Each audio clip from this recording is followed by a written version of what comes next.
Hello everyone, this is Dr. Leo Kormanik with Running Rehab. So in this video, we are going to go over oblique core work.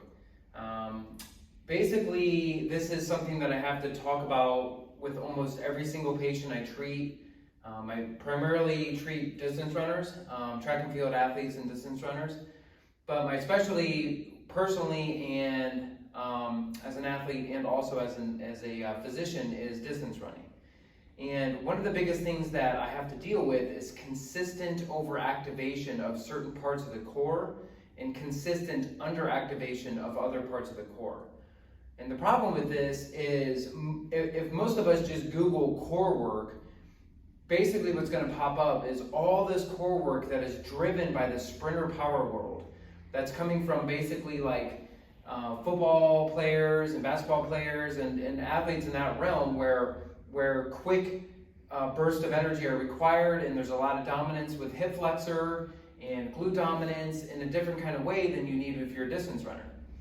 And so one of the things that we need to address here is coordinating our obliques and all of the crisscross muscles on our back, like the small little guys that most people don't consider, like the transverse spinalis and some of the oblique slings. We have to sort of transverse abdominis. We have to consider these muscles as distance runners because we're literally running marathons. And so we're not playing, a football game where we might be active for at best 5 minutes total.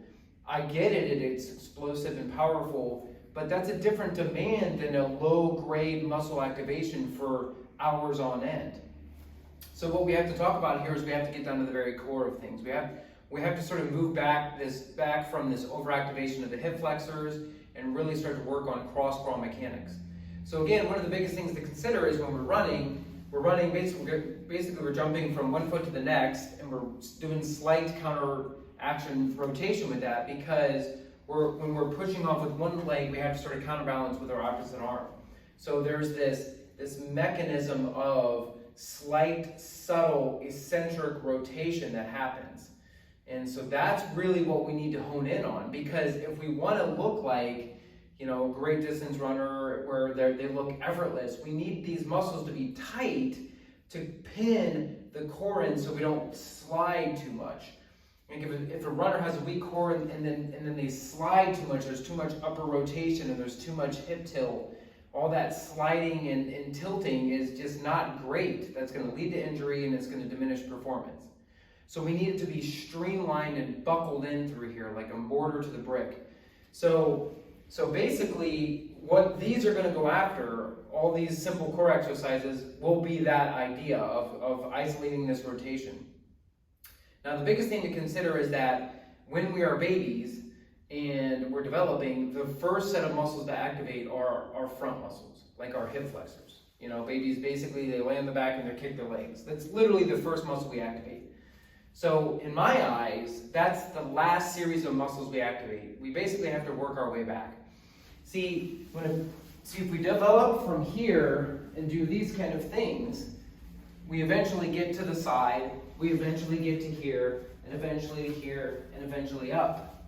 Now, when we get up, that involves posterior coordination, okay? And so what we're trying to do here at first is to coordinate the posterior chain. So we will isolate the muscles that need the most care, and basically they need to be the most fresh because they're the hardest to activate. And then we'll flip, and then we'll go after the muscles that have the strongest sense of activation, which are the very first muscles we've turned on when we were kids. So long story short, what you should do with these exercises is you start working basically through here first, then address the side, then go after the front. And a lot of the stuff we'll cover today will basically be unique. Maybe some of them you might have not seen before. Some of them you have seen before, but just coordinated together, we're basically going after the idea of cross-crawl mechanism and oblique slings, okay? Which to me is the most important for distance running, because we don't want to over-dominate the hip flexors, like in your classic core moves. So the first thing that we'll do will sort of be this reverse crunch. Okay, so we're going to be on all fours here. we're gonna work both sides. So we're gonna put our right hand behind our back in the small of our back. And then what we're gonna do from here is we're gonna rotate up as high as we can, and that's 1 rep, okay? So, we'll do a couple sets of that, getting up to 10 to 15 reps. Then we'll switch and go the other direction. Now you'll find that if you really rotate up, you're gonna feel muscles activate that you really haven't felt before. You got all sorts of small little guys in your back. Now the other thing is I don't want you to go from here and go up, because if you have a shoulder issue, that'll limit motion. And actually, when we're down here and we rotate, what we're doing actually too is we're training the ribs to coordinate with the obliques. And I think the ribs are pretty darn important for distance running. So that coordination is pretty wonderful. So you're gonna just start off with this motion, just rotating up as best you can. Okay? And then from there, what we're gonna do is get into this bird dog series. Okay? So then from here, this is a classic bird dog. Opposite arm, opposite leg. Okay, and you have a stance of opposite arm, opposite leg. Now, what I want to do from here is just kind of let this arm relax and then do coordination work through the glutes. Basically, where we're going to do donkey kicks to leg extensions to fire hydrants. Okay? So you're going to start with a donkey kick to leg extension to fire hydrants. And then try to do 10 of that at once. Now the whole time that you're doing the stance, you have to be firing through your core to deal with all these small perturbations that happen. And that's what we're after, is the small perturbations. Okay, because those little isolated movements are what get your brain to turn on muscles it typically doesn't turn on. So we have to kind of go back to the basics with that. So again, this is actually pretty demanding because we're kind of dealing with the endurance side of it. So again, donkey kicks, leg extensions, and fire hydrants. All right? And then again, work both sides on that. And then this arm is just kind of free just because we want to work that opposite arm, opposite leg. Okay, so donkey, straight, and then fire hydrants. And again, if you can get up to 10 to 15 reps on that, with a couple sets of it, that'd be great. All right, so that's a great one. So then what we want to do is deal with an alternate push-up. Okay, so you're just basically going to go into a push-up position, and you're going to have one leg up, and then just try to get up to 10 reps, and then switch. Okay, so that's a good one because what that'll do again is work on that oblique sling, and then coordinate some of the low back muscles relative to what's happening in the core. Now, from here, so from that, basically we would have burned out a little bit of the backside. So now what we're going to do is we're going to get onto our side. So with our side work, we're going to start long leg first, okay? Now the bottom leg, or the top leg, is really the leg that we want to work initially, because we want to coordinate the groin as it relates to the obliques. So you're going to bridge up, and you're going to stance like this, okay? Then you're going to do a rotation, a couple rotations, and then a couple leg ups, okay? Now when you get that, then switch to center, do a couple extensions, trying to keep your back flat, nice and stable, then rotate to the other side. And then leg up, rotations, and then a couple pumps. Okay? So typically what I like to do is sets of 3 of that. So I'll go onto my side, I'll do a couple leg ups, and then 3 rotations, so 3, 3. Then I rotate to the center, 3 kicks both sides, rotate to the other side, 3. And if you're strong enough, just repeat it. Just go right back to the beginning. But most people will have to take a break. Okay, so that's a good one. Now, then, once you've kind of worked on the adductors, now you're going to work on the glute med on both legs. So you're going to be in a bent knee stance here, and then you're going to pop up almost like in a frog leg position. And now here, this knee is driving into the ground, and that is activating the bottom glute med. Now, this is also activating the top glute med to separate. From here, we're going to work on rotating 10 times as far as we can. So this arm, we want to reach as far as we can. Now again, both these exercises are really good for the shoulder girdle, because when you load in this position here, we're kind of teaching the shoulder blade to pin against the rib cage, and then those rotations really help with shoulder stability, which is something that most runners don't really consider, but it's important. And then also that one works the glute meds, okay? Now this next one is an interesting one. So these I call X planks. This is just something I personally do a lot of, I find it to be the most functional plank. I don't really ever know if this is something you could just Google and find, so kind of pay attention to this one. So these are called X planks. So what you're going to do is you're going to cross your leg, or you're going to open your legs like an X.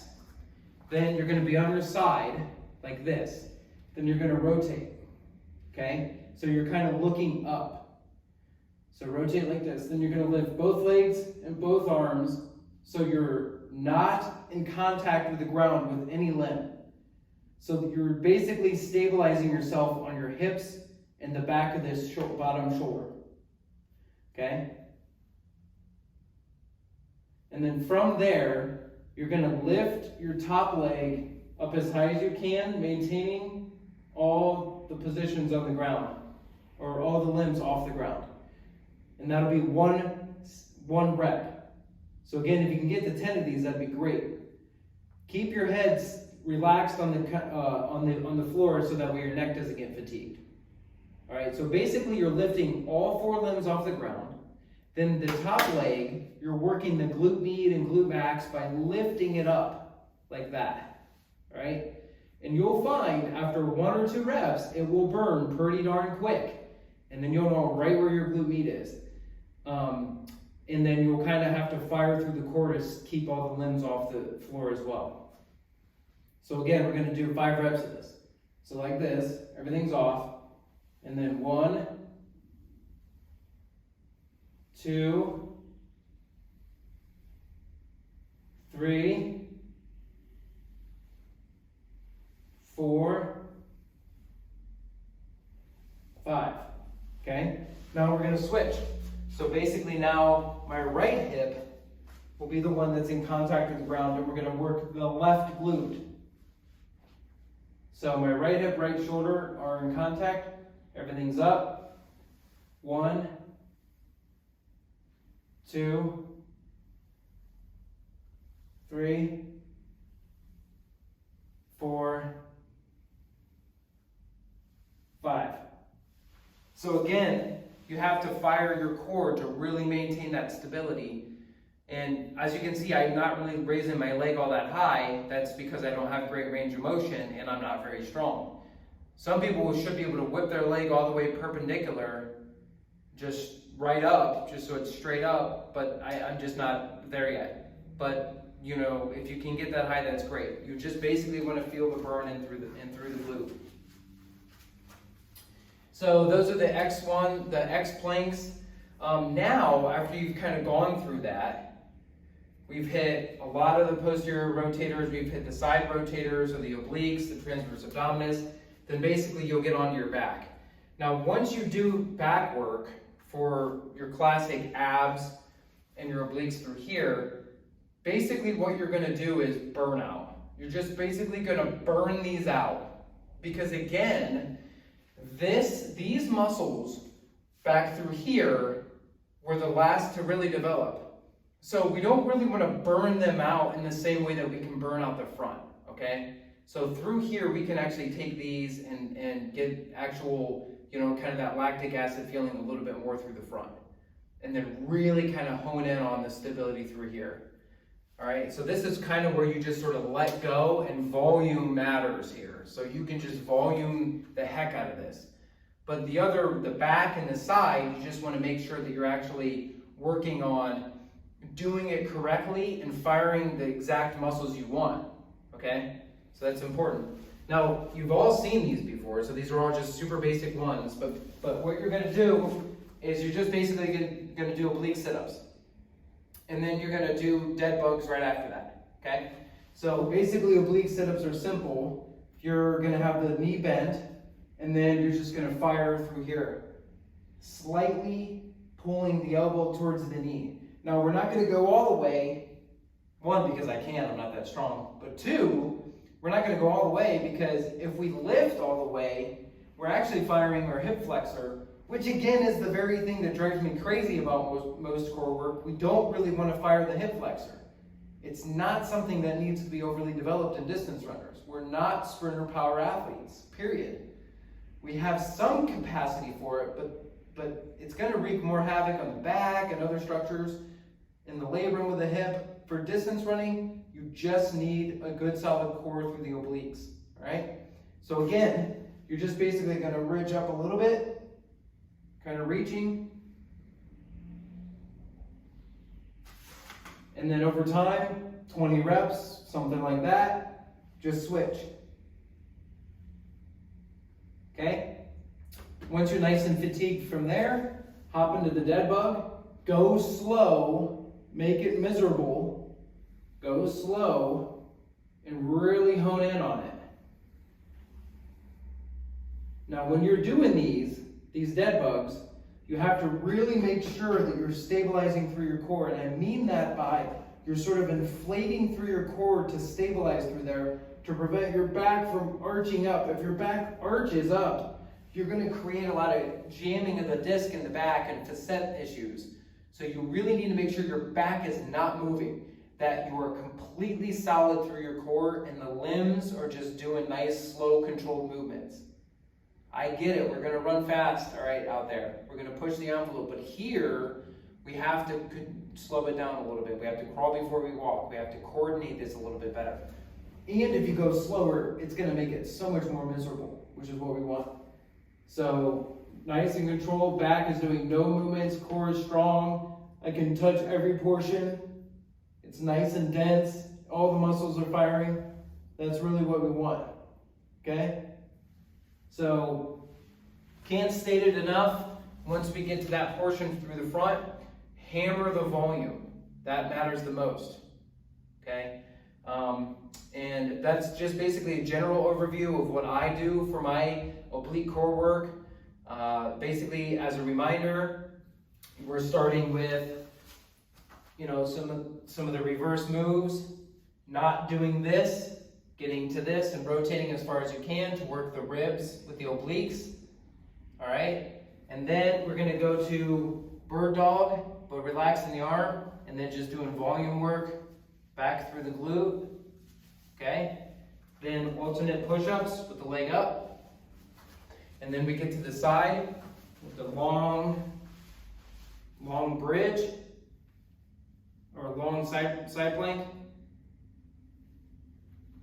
And then from there, we basically do short for the glute. Okay, a little bit more the glute side of things. And this one we want to focus on reaching as far as we can. Okay, and then X planks, which when we're in this position here, all the limbs are off the ground. You're basically going to lift your leg as high as you can, maintaining that. Basically, if I lifted my leg all the way up, I'll rotate like this, and I'll go flat. That's not what I want. I want to maintain all the limbs off the ground, and then lift as far as I can while still maintaining that. Right? That's the trick. And then we get to the burnouts from here. So, kind of tilting towards each side, and then the dead bugs. Now, if you really wanted to get fancy, what you can do, in addition to that, is you can do bridges. So you can just add in bridges while you're in this position as well. And you can do single leg bridges. If you do single leg bridges, make sure you're driving this leg up and this leg down. And that kind of isolated bridge there will be really good to train the glutes and also coordinate the core.